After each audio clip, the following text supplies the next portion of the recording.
আজি বনালোঁ ঘৰত একেবাৰে সহজতে ৰাইচ ফ্ল'ৰ ক্ৰীম, একেবাৰে দোকানৰ নিচিনা ক্ৰীম বনালোঁ আৰু বনাই মিলি পেলাই আপোনালোককো দেখালোঁ কেনেদৰে বনাইছোঁ। তেতিয়াহ'লে ব'লক ভিডিঅ'টোৰ আগলৈ আগবাঢ়ো আৰু দেখাওঁ আপোনালোকক। হেল্ল' ফ্ৰেণ্ডছ, কি খবৰ আপোনালোকৰ? আশা কৰোঁ সকলোৱে ভালে আছে। মই মধুস্মিতা আপোনালোক সকলোকে মোৰ ইউটিউব চেনেললৈ স্বাগতম জনালোঁ। আশা কৰোঁ আপোনালোকে মোক আদৰি ল'ব আৰু মোক আগবাঢ়ি যাবলৈ মৰম আৰু ছাপোৰ্ট দি যাব।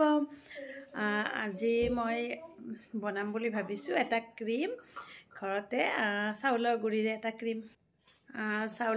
এটা ক্ৰীম বনাম বুলি ভাবিছোঁ। কিন্তু মই চাউলৰ গুড়িটো ডাইৰেক্ট তেনেকৈ ব্যৱহাৰ নকৰোঁ। ঠিক আছে, তেতিয়া কেনেকৈ ব্যৱহাৰ কৰোঁ দেখাওঁ তেতিয়াহ'লে, আৰু ক্ৰীমটোনো কেনেকৈ বনাওঁ দেখাওঁ ব'লক আপোনালোকক। চাউলৰ গুড়ি ক্ৰীমটো বনাবৰ কাৰণে প্ৰথমে এয়া মই লৈ লৈছোঁ চাউলৰ গুড়ি এটা বাতিতকৈ লৈ লৈছোঁ।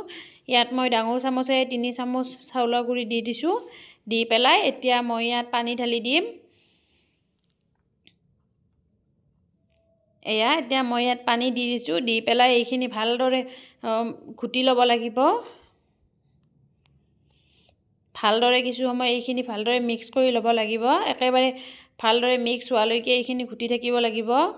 চাউলৰ গুড়িখিনি ডাইৰেক্ট তেনেকৈ ব্যৱহাৰ নকৰাৰ কাৰণটো মই আপোনালোকক কৈ আছোঁ বাৰু। আৰু এতিয়া এইখিনি ঘুটা হৈ যোৱাৰ পাছত এখন কাপোৰেৰে এইখিনি ভালদৰে চেকি ল'ব লাগিব। এইখিনি মই ইয়াত ঢালি দিছোঁ। দি পেলাই এইখিনি ভালদৰে চেকি ল'ব লাগিব। এইখিনি একেবাৰে, আৰু ইয়াৰ ওপৰত পিঠাগুড়িখিনি ৰৈ যাব আৰু তলত পানীখিনি তলফালে গুচি যাব। আৰু তলত ৰৈ যোৱা পানীখিনি মই 3-4 ঘণ্টামানৰ কাৰণে ৰাখি দিম। ৰাখি দিয়াৰ পাছত ইয়াত মানে ৰেডি হ'ব ক্ৰীম বনোৱা আচল বস্তুখিনি। পানীখিনি মই এনেদৰে 3-4 ঘণ্টামানৰ কাৰণে ৰাখি দিম। আৰু এইখিনি এনেকৈ মই 3-4 ঘণ্টামানৰ কাৰণে ৰাখি দিম। দি পেলাই প্ৰথমে ছোৱালীক গা পা ধুৱাই মেলি আহি তাইক ভাত পানী খুৱাই লৈ পেলাই আপোনালোকক দেখাই আছোঁ বাৰু কেনেকৈ বনাওঁ মই এইটো।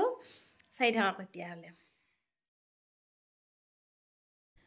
আৰু 4 ঘণ্টামান পাছত আপোনালোকে দেখা পালে ইয়াত মানে থকা গুড়িখিনি একেবাৰে তলত পৰি গৈছে আৰু পানীখিনি ওপৰত আছে। আৰু এতিয়া ইয়াৰ পৰা মই পানীখিনি ছাইড কৰি ল'ম। পানীখিনি মই বেলেগকৈ মানে এটা বাতিত পানীখিনি লৈ ল'ম। আৰু ইয়াৰ তলত ৰৈ যোৱা গুড়িখিনিৰে আমাৰ এতিয়া ৰেডি হ'ব ক্ৰীম। আৰু আপোনালোকে যদিহে ইচ্ছা কৰে আৰু যদিহে গুড়ি বেছিকৈ লয় তেতিয়াহ'লে আপোনালোকে এইখিনি ৰ'দত শুকাই পেলাই কিছুদিনৰ কাৰণে ৰাখি দিব পাৰিব। আৰু মই প্ৰথমে বাতি এটাত ইয়াৰ পৰা 2 চামুচ গুড়ি লৈ লৈছোঁ। 2 চামুচ গুড়ি দি দিছোঁ। দি পেলাই মই এতিয়া ইয়াত দিম 2 চামুচ এল'ভেৰা জেল। মই ইয়াত দোকানৰ এল'ভেৰা জেলটোৱে ব্যৱহাৰ কৰিছোঁ। আপোনালোকে ইচ্ছা কৰিলে ইয়াত এল'ভেৰা গছটো ব্যৱহাৰ কৰিব পাৰিব। কিন্তু যদিহে গছটো ব্যৱহাৰ কৰা হয় তেতিয়াহ'লে ভালদৰে জেলখিনি ওলাই পেলাই মিক্সিত ভালদৰে মিহি কৰি ল'ব লাগিব। আৰু মইতো এই দোকানৰটোৱে মানে ভাল বুলি ভাবোঁ। এইটো মানে ধুনীয়া ক্ৰীম, একেবাৰে দোকানৰ পৰা কিনা ক্ৰীম যেন হয়। ৰাইচ ফ্ল'ৰ ক্ৰীম যে থাকে তেনেকুৱা হয় একেবাৰে। আৰু মই এল'ভেৰা জেলখিনি আৰু চাউলৰ গুড়িখিনি মই ভালদৰে মিক্স কৰি ল'লোঁ। এতিয়া মই ইয়াত দি দিম 1 চামুচ আলমণ্ড অইল। আপোনালোকে আলমণ্ড অইলৰ সলনি কোকোনাট অইলো ব্যৱহাৰ কৰিব পাৰিব। আলমণ্ড অইলখিনি দি পেলাই মই এইখিনি ভালদৰে মিক্স কৰি ল'ম। লৈ পেলাই এতিয়া মই ইয়াত দি দিম 1 চামুচ গ্লিচাৰিন। গ্লিচাৰিনটো আমাৰ ঠাণ্ডা দিনত আমাৰ স্কিনৰ কাৰণে বহুত বেছিয়ে ভাল হয়। ইচ্ছা কৰিলে আপোনালোকে গ্লিচাৰিন আৰু গোলাপ জল লগ কৰি পেলাইও মুখত লগাব পাৰে। আৰু গ্লিচাৰিনখিনিও মই ইয়াত ভালদৰে লগ কৰি ল'ম। লৈ পেলাই এতিয়া মই ইয়াত দি দিম 2টা vitamin E capsule. Vitamin E capsule 2টা একেবাৰে অপশ্যনেল হয়। আপোনালোকে দিলেও দিব পাৰে, নিদিলেও কোনো কথা নাই। কিন্তু যিহেতু মোৰ ওচৰত আছিলে সেইকাৰণে মই ভিটামিন ই কেপচুল 2টাও দি দিছোঁ। আৰু এতিয়া ইয়াত সকলোবোৰ বস্তু দিয়া হৈ গ'ল। এতিয়া মাত্ৰ এইখিনি মিক্স কৰা কথা। এইখিনি ভালদৰে একেবাৰে মিক্স কৰি ল'ব লাগিব।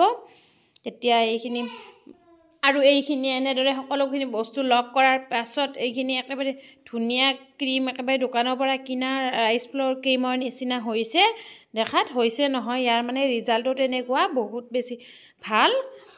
আৰু এতিয়া এইখিনি মই ধুনীয়াকৈ সৰু টেমা এটাত ভৰাই পেলাই ৰাখি দিম। আৰু এইখিনিতে ক'বলৈ পাহৰিছিলোঁ আপোনালোকক, আৰু এইখিনি আপোনালোকে ইচ্ছা কৰিলে বডি লোচন হিচাপেও ব্যৱহাৰ কৰিব পাৰিব এই ক্ৰীমটো। কিন্তু মই যিহেতু কেৱল মুখৰ কাৰণে বনাইছোঁ, সেইকাৰণে কমকৈ বনাইছোঁ।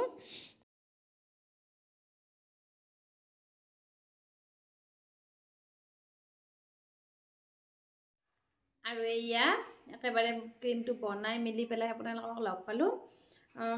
এতিয়া আৰু ক্ৰীমটো লগাই পেলাই দেখাম আপোনালোকক কেনেকুৱা লাগে মানে লগাই।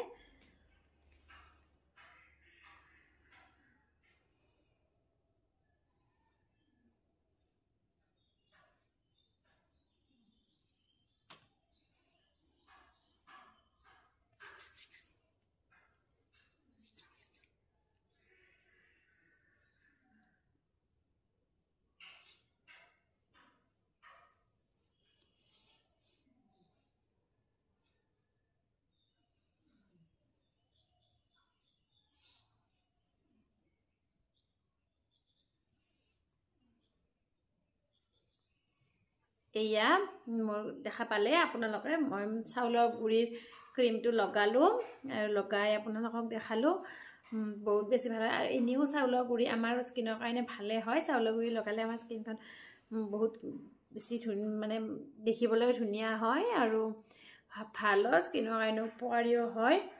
আৰু এয়া মই লগাই পেলাই আপোনালোকক দেখালোঁ।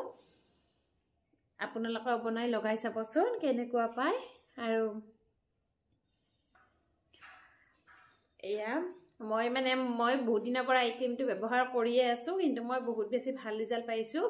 আপোনালোকে বনাই পেলাই লগাই চাবচোন। আশা কৰোঁ আপোনালোকেও ভাল ৰিজাল্টে পাব। যিহেতু ক্ৰীমটো বেয়া নহয়, ভালে, মই বহুত বেছি ভাল ৰিজাল্ট পাই আছোঁ। আপোনালোকেও লগাই চাবচোন, আপোনালোকেও পাব।